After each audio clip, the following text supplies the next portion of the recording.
Saludos familia. La mayoría de adultos creen que el problema mayor en los Estados Unidos es el decir cosas ofensivas. Una encuesta también dice que la mayoría de las personas se ofenden muy fácil.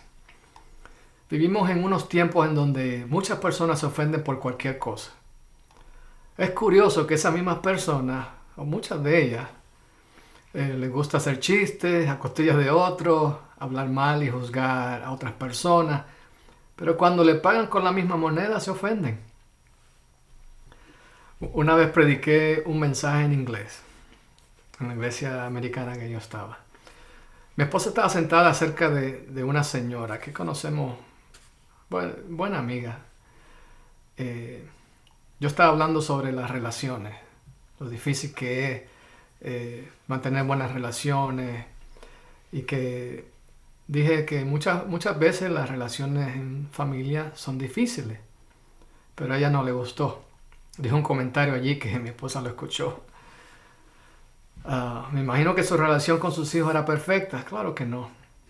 El triste del caso es que ella terminó separándose de su esposo porque no tenían una buena relación.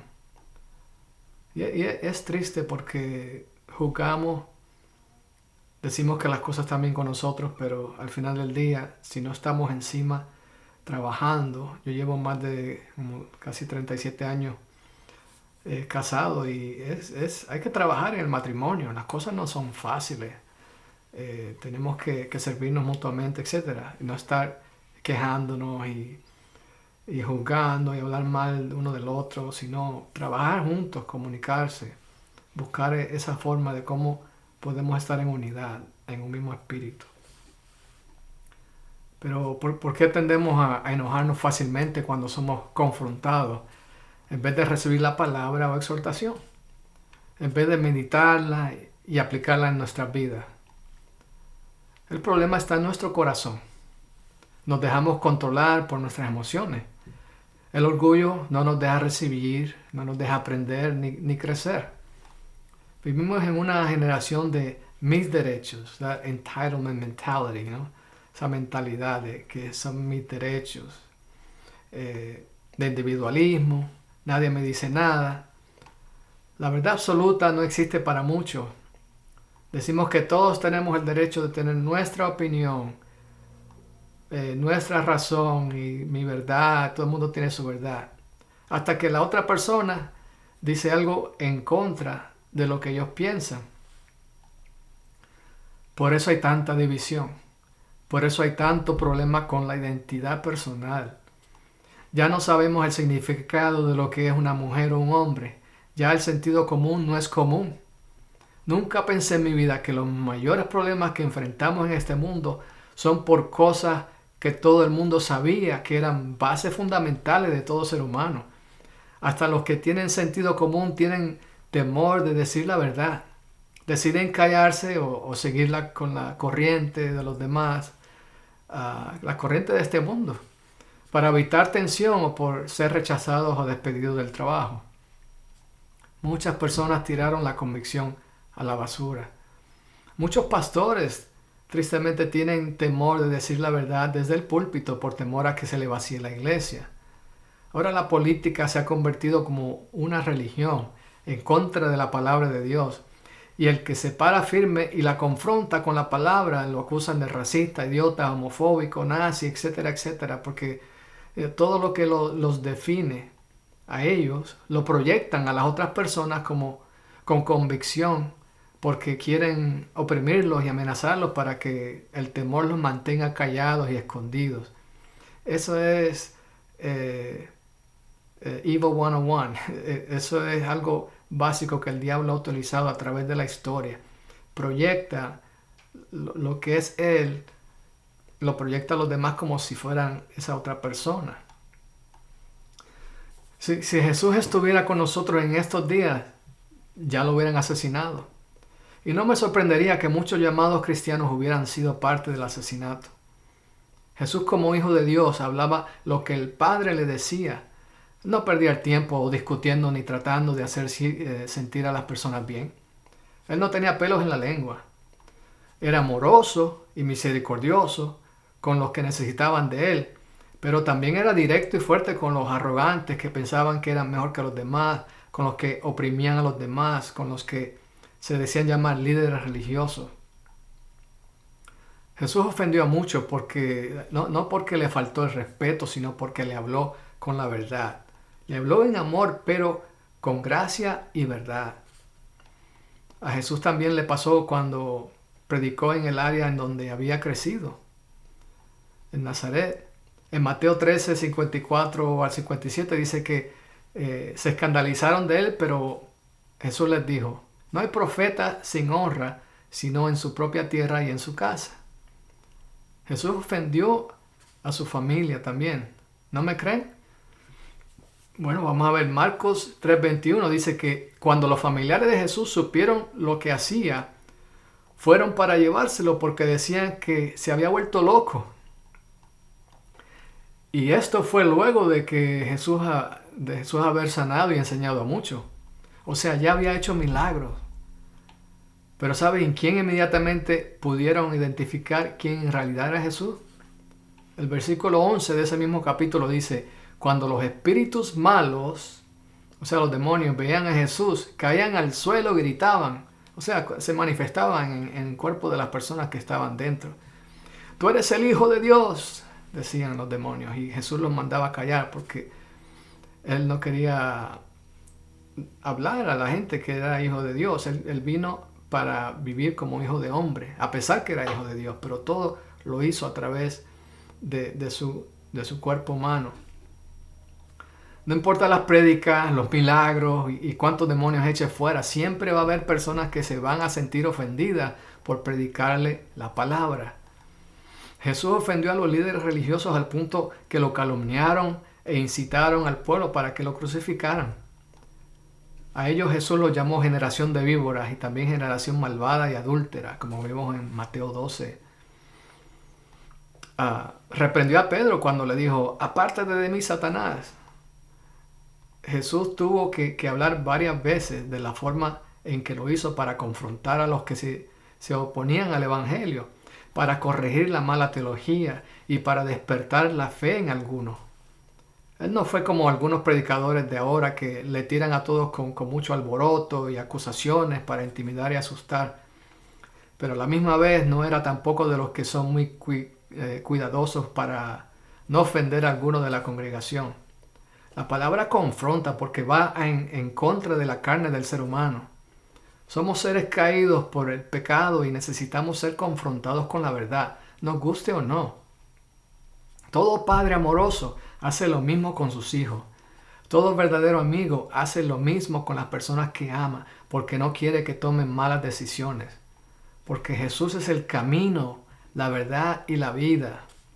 Su propósito no era de hablar a nuestra alma y emociones, sino a nuestro espíritu, para hacernos despertar y tomar decisiones de acuerdo al plan de Dios para nosotros.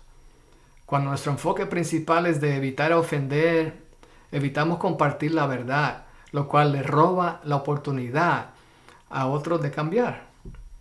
El deseo de Jesús es que nos enfoquemos en lo eterno y no en los deseos de la carne. Así que si he ofendido a alguno a través de mis videos, sepan que no es por arrogancia o por querer sentirme mejor que otros, sino porque el Espíritu Santo me ha dado una misión de predicar el Evangelio y guiar a las personas a tener un compromiso con Cristo y vivir una vida eterna con el Padre. Yo no gano nada con esto. Yo soy el peor de los pecadores, como decía Pablo. Simplemente estoy siendo obediente a la palabra y a mi Dios. Simplemente estoy ejerciendo el ser discípulo de Cristo. Jesús nos dice en Lucas 6:26: ay de ustedes cuando todos los hombres hablan bien de ustedes, porque así hacían sus padres con los falsos profetas. Quiere decir que los falsos profetas siempre comparten palabras que deleitan el corazón de los que les escuchan y nunca los confrontan con la palabra. Jesús siempre predicó con gracia, pero con la verdad. Jesús fue claro con sus seguidores. La mayoría quería sanidad, querían comida, los beneficios, el happy hour, pero pocos quisieron ser sus discípulos y hacer cambios en sus vidas. Jesús nos dice en Mateo 16, 24 al 27. Si alguno quiere venir en pos de mí, niéguese a sí mismo, tome su cruz y sígame. Porque el que quiera salvar su vida la perderá. Y el que pierda su vida por causa de mí la hallará. Pues ¿de qué le sirve al hombre si gana el mundo entero y pierde su vida? ¿O qué dará el hombre en rescate por su vida? Porque el Hijo del Hombre vendrá en la gloria de su Padre con sus ángeles y entonces recompensará a cada uno conforme a sus hechos. Por sus frutos los reconoceréis, dice la palabra también. Pedro nos dice que Jesús fue nuestra piedra angular, pero también piedra de tropiezo para los que están en desacuerdo con él. Esto está en 1 Pedro 2, 6 al 8. Por eso también dice la Escritura, yo pongo en Sión una piedra, que es la piedra principal, escogida y muy valiosa. El que confíe en ella no quedará defraudado. Para ustedes que creen, esa piedra es de mucho valor. Pero para los que no creen, se cumple lo que dice la Escritura. La piedra que los constructores despreciaron se ha convertido en la piedra principal. Y también esto otro, una roca, una piedra con la cual tropezarán. Pues ellos tropiezan al no hacer caso del mensaje. Ese es su merecido. En el Viejo Testamento encontramos que Dios se puso como piedra de tropiezo para los israelitas, para que no estuvieran en búsqueda de dioses falsos. Dios quería que su pueblo se arrepintiera y no cayera en pecado. Si alguien va corriendo hacia un precipicio, me imagino que si tienes algún sentido de compasión, le vas a darle la alerta y quizás hasta te pones en medio para que no lo haga. Cuando las personas escuchan un mensaje que claramente presenta el Evangelio de Jesucristo, van a aceptar la confrontación de la palabra o van a sentirse ofendidos, sintiendo que Dios es más bien un obstáculo con la forma en que quieren vivir sus vidas. El orgullo y la arrogancia y no querer sentirse que tienen que dar cuentas a Dios los mantendrá de camino al precipicio. El apóstol Pablo lo menciona en la iglesia de Corinto, cuando le escribe la primera carta a los Corintios, capítulo 1, versículos 23 al 24. Pero nosotros anunciamos a un Mesías crucificado. Esto les resulta ofensivo a los judíos y a los no judíos les parece una tontería. Pero para los que Dios ha llamado, sean judíos o griegos, este Mesías es el poder y la sabiduría de Dios. Les quiero decir que de la misma forma en que el Espíritu Santo me confronta con la verdad cuando leo la palabra, así también debo de compartirla con los demás, tomando el riesgo de que va a ofender a algunas personas. Sé que si le pasó a Cristo, como el cual no hay ni habrá nadie, de seguro les pasará a todo el que desee compartir la sana doctrina. Ofender no es la meta, pero siempre será el riesgo porque compartimos el mensaje para el que lo necesita. Y la verdad va a confrontar. Y allí en ese punto es donde nosotros vamos a tener que tomar la decisión. ¿La ignoramos o la aceptamos y cambiamos? Hacemos un compromiso, nos arrepentimos y damos un giro 180 grados o vamos enderezándonos, nos mantenemos dentro de los rieles del camino que el Señor trazó para nosotros. Jesús dijo en Lucas 5, 31 al 33, no son los sanos los que necesitan médicos, sino los enfermos. No he venido a llamar a justos, sino a pecadores para que se arrepientan. Quiere decir que el que cree que está bien, como fue el caso con los líderes religiosos, no recibirán la palabra y se ofenderán. Pero los que tienen el corazón enseñable, la recibirán y serán transformados por la palabra y el Espíritu Santo. Jesús decía, estas frases ustedes las conocen, el que tenga oídos para oír, que oiga. También decía, que no hay más ciego que el que no quiere ver. Amén. Dios me lo bendiga y hasta la próxima.